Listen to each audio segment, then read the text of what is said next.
আসসালামু আলাইকুম। এ দুনিয়ার মূল্য কি? রাসূল সাল্লাল্লাহু আলাইহি সাল্লাম তার হাদিসে যা বলে গেছেন, চলুন অষ্টি শুনি।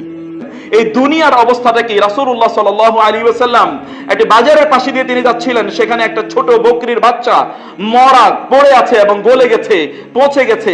রাসূলুল্লাহ সাল্লাল্লাহু আলাইহি ওয়াসাল্লাম তার একটা কানে ধরলেন, কানে ধরে রাসূল সাল্লাল্লাহু সেটাকে একটু তুলে ধরলেন সাহাবায়ে কেরামদেরকে এবং বললেন, এটা কি কেউ 1 দিরহাম দিয়ে কিনতে চাও? রাসূলুল্লাহ সাল্লাল্লাহু আলাইহি ওয়াসাল্লামকে সাহাবায়ে কেরামরা বললেন, কি বলেন ইয়া রাসূলুল্লাহ, এমনি হচ্ছে মরা একটা ছাগলের বাচ্চা, এরপরে এটা হচ্ছে পিচ্চি, এরপরে ওর কান কাটা, কান ছোট, এরপরে মরে গেছে, পচে গেছে, এইটা তো ফ্রি দিলেও নেব না, আপনি এটা আমাদের কাছে 1 দিরহামে বিক্রি করতে চান? রাসূলুল্লাহ সাল্লাল্লাহু আলাইহি ওয়াসাল্লাম তিনি সব সময় প্র্যাকটিক্যাল উদাহরণ তিনি দিতেন। তিনি বলতেন, আল্লাহর কসম করে বলছি, আল্লাহ সুবহানাহু ওয়া তাআলার কাছে এই দুনিয়ার মূল্য এর চেয়ে অনেক অনেক কম। রাসূলুল্লাহ সাল্লাল্লাহু আলাইহি ওয়াসাল্লাম বললেন, আল্লাহর কসম করে বলছি, যদি আল্লাহ সুবহানাহু ওয়া তাআলার কাছে এই দুনিয়ার মূল্য একটা মশার ডানার মতো হতো, তাহলে আল্লাহ সুবহানাহু ওয়া তাআলা কাফেরদেরকে এক ফোঁটা পানিও পান করাতেন না।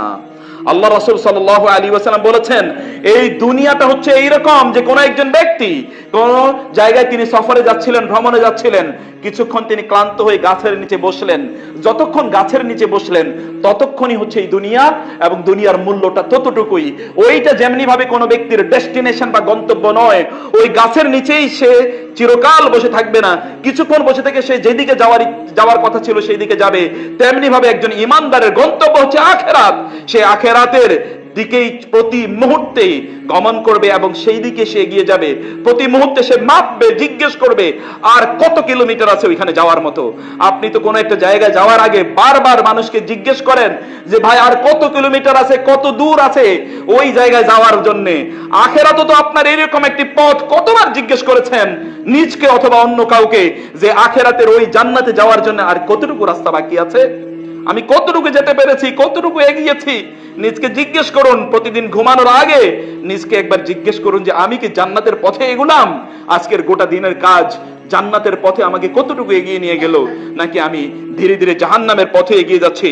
প্রিয় উপস্থিতি, সময় খুব কম, আমার অনেক এত ইস্যু মানুষের কাছে উপস্থাপন করার মতো আছে যেগুলো এই জুমার আলোচনায় করে শেষ করা যায় না। ভিডিওটি ভালো লাগলে সাবস্ক্রাইব করুন, শেয়ার করে দিন, প্রচারে সহায়তা করুন।